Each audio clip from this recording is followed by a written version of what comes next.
Hello दोस्तों, मेरा नाम आगाज़ है और मैंने ये चैनल स्टार्ट किया है मुंबई डिस्टेंस वाले जो स्टूडेंट्स हैं स्पेशली उनके लिए, क्योंकि डिस्टेंस वाले क्लासेस लेते नहीं हैं और ज़्यादा डिटेल में पढ़ते भी नहीं हैं, एंड मोमेंट पे पढ़ते हैं और कुछ भी लिख के आ जाते हैं एग्ज़ाम में।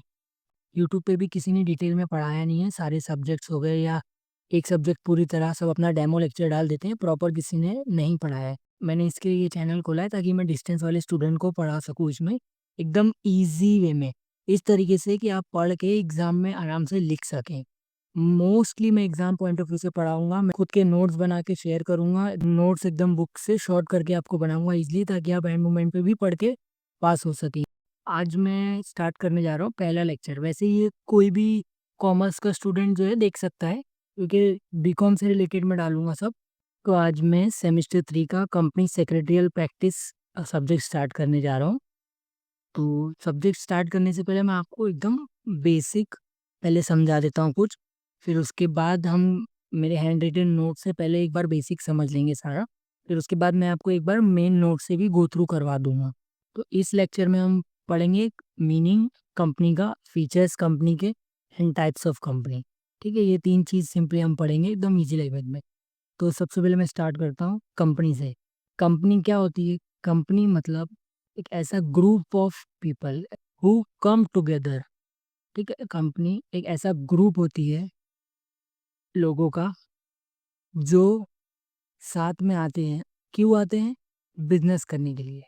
और वो बिज़नेस क्यों करते हैं? उनका एम क्या होता है? प्रॉफ़िट अर्न करना। तो सिंपली कंपनी एक आर्टिफ़िशियल पर्सन होती है, जो लॉ के अंडर बनाई जाती है। इसको लॉ की नज़र में इंसान की तरह ही ट्रीट करते हैं। लेकिन ये इंसान नहीं होती है, बट लॉ की नज़र में इंसान की तरह ही ट्रीट करते हैं, इसलिए इसको आर्टिफ़िशियल पर्सन बोलते हैं। तो कंपनी का मेन पर्पस क्या है? बिज़नेस करना और प्रॉफ़िट कमाना। Company is a group of association और group of people who come together to do a business in order to achieve their goal which is to earn profit. ठीक है? तो company का ये सिंपल मीनिंग आप समझ गए। ऐसे ही कंपनी का जो है एक डेफिनेशन दिया है, ये डेफिनेशन आप याद कर लेना ताकि एग्ज़ाम में कंपनी से रिलेटेड कुछ भी पूछे तो आप ये डेफिनेशन पहले लिख देना, उसके बाद अपना मेन जो आंसर है वो लिखना, ताकि इसके मार्क्स मिल जाएँ आपको। मैं कैसे आंसर लिखना है, प्रेज़ेंट कैसे करना है वो भी मैं लेक्चर डालूँगा आगे, पहले हम इस पे फ़ोकस करते हैं। तो ये सेक्शन तो याद रहेगा नहीं जल्दी किसी को, अगर याद रहता है तो अच्छी बात है, नहीं रहता है तो सीधी-सी बात है, डाल देने का as per companies act 2013। Company means a company incorporated under this act or under any previous law। ये कंपनी का डेफिनेशन है यहाँ से यहाँ तक। इसका क्या मतलब है? कंपनी मतलब एक ऐसी कंपनी जो इनकॉर्पोरेट हुई है कंपनी लॉ के अंदर। ठीक है? अब वो लॉ चाहे 2013 हो, ये जो स्टेटमेंट है अंडर एनी प्रीवियस लॉ, इसका मतलब है अब कंपनी 2013 के अंदर बनी है, वो तो कंपनी है ही है, लेकिन जिससे पहले एक्ट था 1956 या उससे भी पहले जो एक्ट था, उसके अंदर भी जो कंपनी बनी है, वो भी कंपनी कहलाई जाएगी। ठीक है? अगर ये स्टेटमेंट हम हटा देते तो इसका डेफिनेशन बनता company means a company incorporated under this act. तो इसका मतलब ये 2013 के अंदर जो भी कंपनी इनकॉर्पोरेट हुई है, जो भी कंपनी बनी है, रजिस्टर्ड हुई है, तो उसी को कंपनी कंसीडर करेंगे। लेकिन ये स्टेटमेंट डाला है और अंडर एनी प्रीवियस लॉ। वो प्रीवियस लॉ कंपनीज एक्ट 1956 या उससे भी पहले हो सकता है। तो अब कंपनी का मतलब आपको समझ में आएगा, ये कंपनी का डेफिनेशन है, बहुत छोटा सा और सिंपल है, याद कर लेना। और कंपनी का मतलब ये मैंने शॉर्ट में लिखा हुआ है बुलेट पॉइंट्स में, ताकि आपको एकदम पूरा जो मैंने कंपनी का मीनिंग है ये 3-4 लाइन में डाल दिया है। बाकी मैंने एक मेन नोट्स भी बनाया है जहाँ पर डिटेल में है, हम वहाँ से भी पढ़ेंगे बाद में। यहाँ पर मैं आपको पहले बेसिक तैयार कर, ठीक है? फिर आता है जॉइंट स्टॉक कंपनी।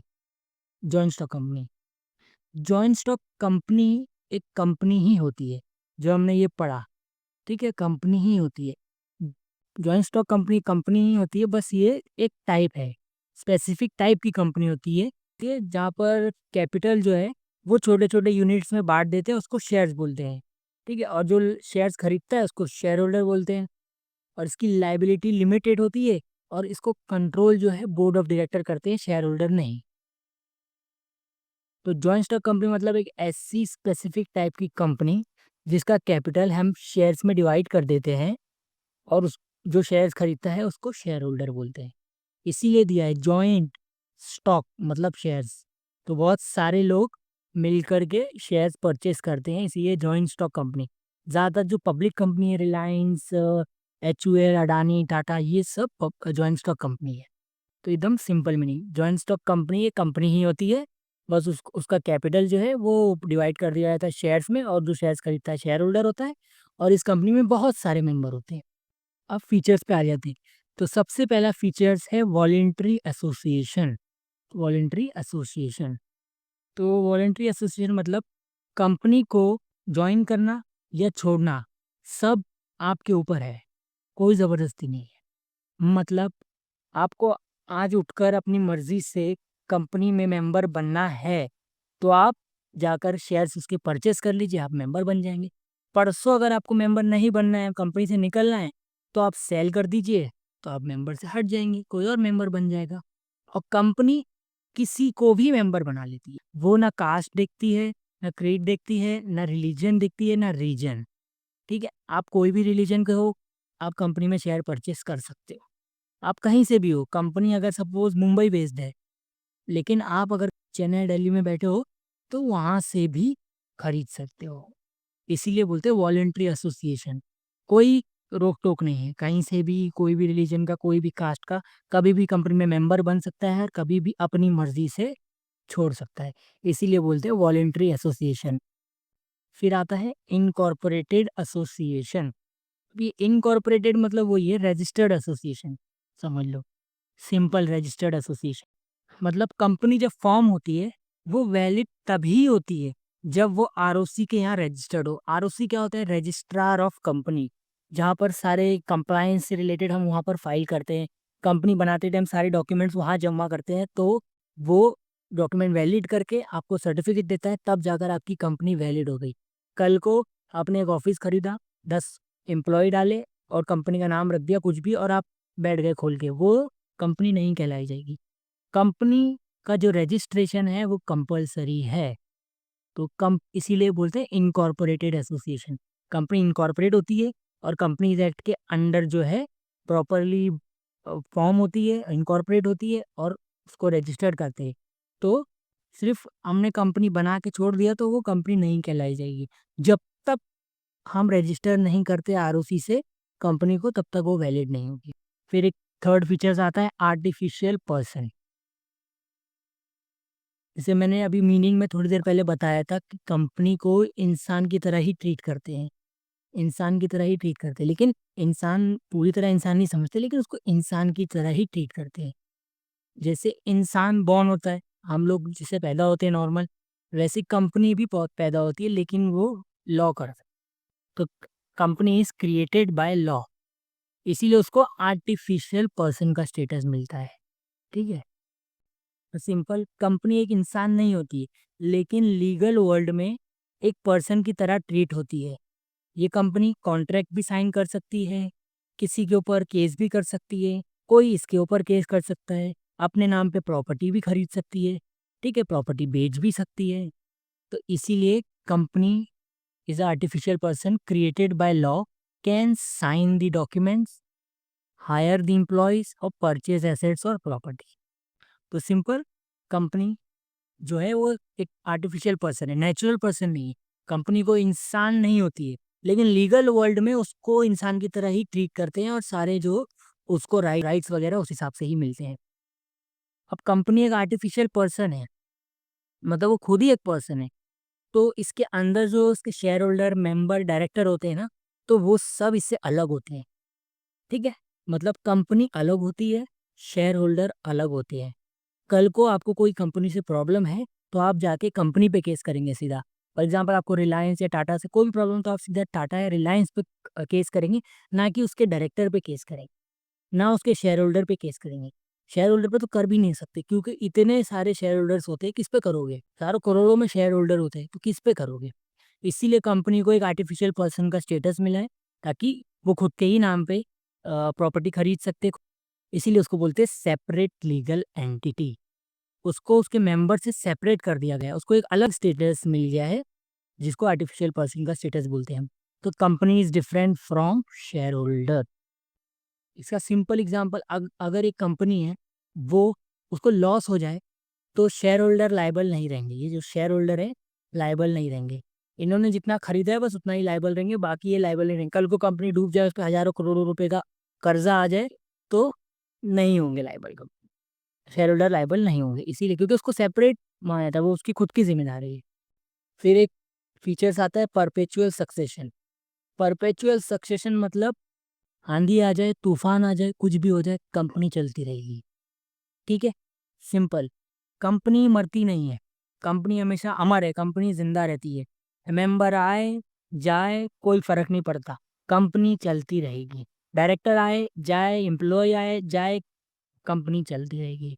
ठीक है, अभी एग्जांपल, अगर आपने एक बिजनेस खोला सोल ट्रेडिंग, आप अकेले मेंबर हो, ठीक है, आप खुद के ही एम्प्लॉय हो, खुद ही ओनर हो, खुद ही मैनेजर हो। कल को आप टपक गए या कुछ हो गया तो खत्म, आपका जो सोल ट्रेडिंग है वो खत्म हो जाएगा। ऐसे ही पार्टनरशिप में भी है, अगर दो तीन पार्टनर है, उनमें से एक मर गया तो फिर बहुत सारी प्रॉब्लम हो जाती है ना। या पार्टनरशिप बंद भी करना पड़ सकता है, अगर तीनों मर गए तो बंद ही करना पड़ेगा। लेकिन कंपनी के केस में ऐसा नहीं है, कंपनी चलती रहेगी, चाहे डायरेक्टर या चाहे मेंबर, मतलब जो शेयर होल्डर्स होते हैं उनकी डेथ हो जाए, या वो जो मेंबर है वो इंसॉल्वेंट हो जाए, कंगाल हो जाए, या वो पागल हो जाए, उससे कोई फर्क नहीं पड़ेगा। कंपनी को कोई भी फर्क नहीं पड़ेगा, कंपनी चलती रहेगी। ठीक है, अब डेथ होने पे वो उसकी मेंबरशिप पास ऑन हो जाएगी किसी को।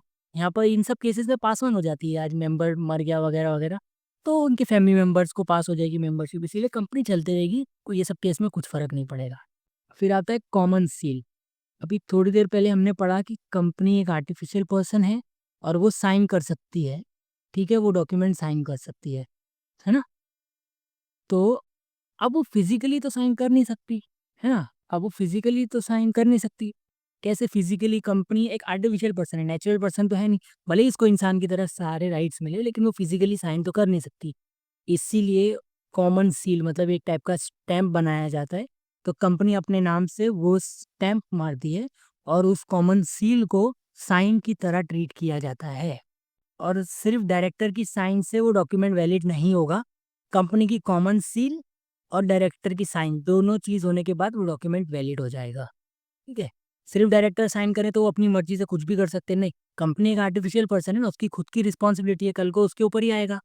कोई भी इल्जाम लगाना होगा तो कंपनी के नाम पे ही इल्जाम आएगा, इसीलिए उसका साइन करना भी बहुत ज़रूरी है। तो फिर ये लिमिटेड लाइबिलिटी, जो कंपनी लिमिटेड बाय शेयर्स होती है, शेयर कैपिटल वाली कंपनी होती है, जिसमें कैपिटल होता है, कंपनी पब्लिक से पैसा रेज करती है, तो उसकी लाइबिलिटी लिमिटेड होती है। ठीक है, लाइबिलिटी लिमिटेड का मतलब क्या हो गया कि शेयर होल्डर मतलब जो मेंबर्स है, सिर्फ उनके शेयर जो उन्होंने खरीदे हैं उसके लिए ही लाइबल होंगे। फॉर एग्जाम्पल, आपने 100 रुपीज़ के शेयर्स खरीदे हैं कोई भी कंपनी के, और आपने 80 रुपये अब तक पे कर चुके हैं, तो बचे कितने? 20 रुपये। तो कल को अगर कंपनी बंद हो गई या कुछ भी हो गया, कंपनी पे कर्जा आ गया, तो और कंपनी वसूल करेगी तो 20 ही कर सकती है आपसे, उससे ज़्यादा नहीं। और अगर के आपने पूरा 100 रुपये पे कर दिया होगा तो आपकी कोई भी लाइबिलिटी नहीं बनती है। आपका पर्सनल एसेट या पर्सनल अकाउंट से कुछ भी पैसा नहीं जाएगा, कुछ नहीं लेंगे वो लोग, इतना ही ले सकते हैं, इसीलिए उसको बोलते हैं लिमिटेड लाइबिलिटी। इसीलिए इसीलिए कंपनी का यही फ़ायदा है, सबसे इम्पोर्टेंट फीचर्स यही है, लिमिटेड लायबिलिटी। जैसे थोड़ी देर पहले सोल ट्रेडिंग का मैंने बताया, अभी आपने खुद का ही बिज़नेस खोला है, खुद ही मैनेजर हो, खुद ही एम्प्लॉयी हो, खुद ही ओनर हो, सब कुछ कर रहे हो। कल को अगर लॉस हो गया आपका, सब बेच-बाच के दुकान-वुकान सब बेच के आपको अगर फिर भी 10-20 लाख का कर्जा है, तो वो आपको पर्सनल घर वगैरह सब बेच के देना ही पड़ेगा सामने वाले का। क्रेडिटर्स या जो भी डेट है आपका, आपको क्लियर ऑफ करना पड़ेगा। तो इसीलिए लिमिटेड लायबिलिटी मतलब members are liable up to the unpaid value. Unpaid value ये रही जो भी हमने देखा था। ठीक है, not from their personal property, उनकी पर्सनल प्रॉपर्टी से कुछ फर्क नहीं पड़ेगा, वो नहीं ले सकते हम। ठीक है, वैसे आता है यूज मेंबर एंड कैपिटल। अब जो जॉइंट स्टॉक कंपनी है उसमें बहुत मेंबर्स होते हैं। ठीक है, बहुत ज़्यादा मेंबर्स होते हैं, वो ज़्यादातर पब्लिक कंपनी में होती है, हज़ारों लोग उसमें इन्वेस्ट करते हैं। तो इससे सीधी सी बात है, बड़ा कैपिटल जनरेट होगा। अभी प्राइवेट कंपनी में मैक्सिमम 200 मेंबर होते हैं। अब सोल ट्रेडिंग है, सोल ट्रेडिंग में एक मेंबर है, तो एक मेंबर कितना ही कैपिटल ले आएगा। वैसे ही प्राइवेट कंपनी में अगर 200 मेंबर है तो वो बहुत ज़्यादा कैपिटल ले जाएंगे।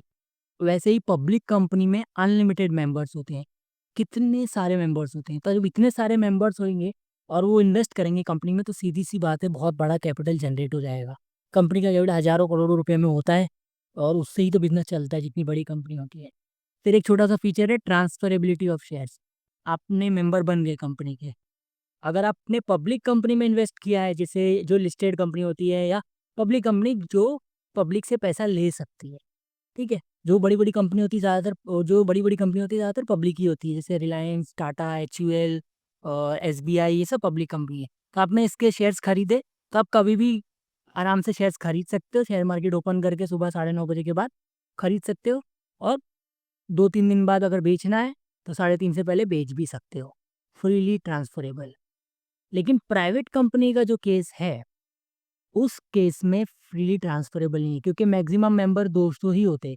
अभी आपने अगर प्राइवेट कंपनी में इन्वेस्ट किया है, आप उस कंपनी के मेंबर हो, तो आप आउटसाइडर को इतनी आसानी से शेयर्स नहीं बेच सकते। उसके लिए कुछ प्रोविजंस है, कुछ लिमिटेशन है, कुछ रेस्ट्रिक्शन है, सब फॉलो करने के बाद ही आप बेच सकते हो आउटसाइडर को। लेकिन पब्लिक कंपनी के केस में बड़ी आसानी से आप ट्रांसफर कर सकते हो किसी को भी, कभी भी। तो आई होप इतना फीचर्स आपको समझ में आया होगा। तो आपको कंपनी का मीनिंग और फीचर्स समझ में आ गया होगा, जो मैंने समझाया अभी। अब मैं आपको एक बार अपने नोट्स से, मेन नोट से एक बार रिफ़र कर देता हूँ, ताकि आपको पढ़ने में ईज़ी हो जाए। और ये सब नोट्स मैं जैसे-जैसे लेक्चर अपलोड करूँगा, आपको लिंक डिस्क्रिप्शन में देता रहूँगा, वहाँ से डाउनलोड कर सकते हैं। तो सबसे पहले हमने मीनिंग पढ़ा कंपनी का, ठीक है? तो वही, company is a group of people who come together to do a business, share profits and achieve common goal। ये कॉमन गोल क्या था? प्रॉफिट अर्न करना। कंपनी को एक सेपरेट लीगल एंटिटी माना जाता है, कि कंपनी के खुद के अपने राइट्स हैं, उसकी रिस्पॉन्सिबिलिटी है, कंपनी अलग, कंपनी की रिस्पॉन्सिबिलिटी अलग, और डायरेक्टर और मेंबर की रिस्पॉन्सिबिलिटी अलग। वो इनकॉर्पोरेटेड होती है किसमें? इंडियन कंपनीज एक्ट के अंदर, और उसका कैपिटल जो है डिवाइड होता है शेयर्स में। ये जो स्टॉक कंपनी की बात हुई है, शेयर्स में, और जो शेयर्स खरीदता है उसको शेयर होल्डर बोलते हैं।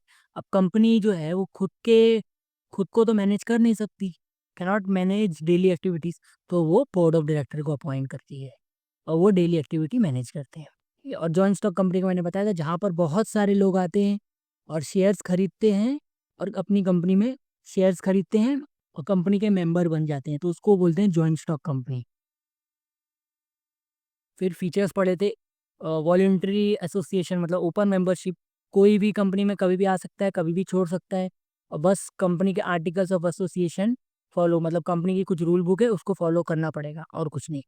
कि कोई भी कास्ट, कोई भी रिलीजन, कोई भी रीजन से कंपनी में इन्वेस्ट कर सकता है।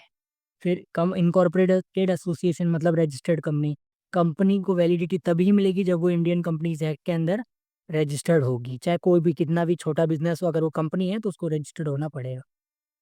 आर्टिफिशियल पर्सन, कंपनी एक लीगल क्रिएशन है, मतलब क्रिएटेड बाय लॉ, और वो एक पर्सन की तरह एक्ट कर सकती है, डॉक्यूमेंट साइन कर सकती है, एम्प्लॉय को हायर कर सकती है, प्रॉपर्टी ओन कर सकती है, और कॉन्ट्रैक्ट वगैरह भी बना सकती है। अब ये जो साइन है वो खुद तो कर नहीं सकती फिजिकली, इसलिए वो अपनी एक कॉमन सील बनाती है, ठीक है। वो कॉमन सील और डायरेक्टर की साइन हर डॉक्यूमेंट पे लगती है, ताकि उससे कंपनी का जो है वो भी वैलिडिटी मिल जाए, और डायरेक्टर्स की भी वैलिडिटी मिल जाए। और सेपरेट आइडेंटिटी, मतलब कंपनी अलग होती है और ओनर्स अलग होते हैं। परपेचुअल सक्सेशन, कंपनी अमर है, कोई आए जाए, कोई मरे जिए, कुछ फर्क नहीं पड़ता, कंपनी चलती रहेगी। कंपनी सिर्फ एक ही तरीके से बंद हो सकती है, वो भी लीगली।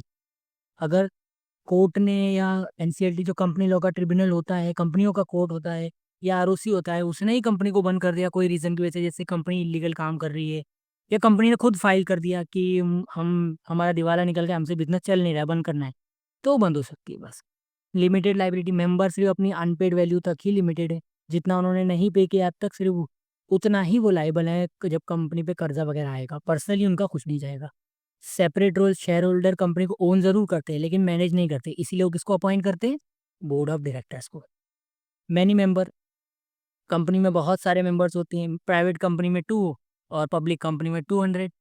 प्राइवेट कंपनी में मिनिमम 2 और मैक्सिमम 200, पब्लिक कंपनी में मिनिमम 7, मैक्सिमम कोई लिमिट ही नहीं है। पब्लिक कंपनी जैसे Reliance, Tata, Adani, HUL, SBI, axis, ये सब कंपनी जो है पब्लिक कंपनी, इनमें मैक्सिमम लिमिट ही नहीं है, कोई बहुत मेंबर है। लार्ज फंड भी पड़ा था, जब इतने सारे मेंबर्स होंगे तो सीधी सी बात है कैपिटल भी बड़ा होगा, और कंपनी है जो इतनी बड़ी बड़ी कंपनी है, इनका नाम है, तो वो बैंक से भी बोरो कर सकती है बहुत सारा पैसा। फिर एक फीचर्स था शेयर ट्रांसफ़र। प्राइवेट कंपनी के शेयर इजीली ट्रांसफ़र नहीं हो सकते, उसके लिए बहुत रेस्ट्रिक्शंस हैं। पब्लिक कंपनी के शेयर्स आराम से ट्रांसफ़र हो सकते हो और आप आराम से खरीद भी सकते हो। आज उठ के आपने मार्केट में शेयर्स खरीद लिए, कल उठ के आपने बेच दिया, कोई फ़र्क नहीं, कोई टेंशन नहीं। गवर्नमेंट कंट्रोल, सीधी सी बात है, कंपनी है तो उसमें पब्लिक का पैसा लगा हुआ है, तो गवर्नमेंट का कंट्रोल तो रहेगा ही, गवर्नमेंट रेगुलेट करेगी, जैसे सेबी रेगुलेट करता है। सेबी आपने पढ़ा होगा 12th में, securities exchange board of India, अगर वो लिस्टेड कंपनी है तो सेबी के सारे गाइडलाइंस रेगुलेशन फॉलो करना पड़ेगा, और कंपनीज एक्ट का, जो कंपनीज एक्ट 2013 है, वो तो फॉलो करना ही पड़ेगा। इससे क्या होता है, इन्वेस्टर प्रोटेक्ट रहेगा, है ना, कम फ्रॉड होने से बचेगा कंपनी में। ठीक है, अब आपको समझ में आ गया हो अब तक कंपनी और उसका फीचर्स। अभी आगे बढ़ते हैं टाइप्स ऑफ कंपनी पे।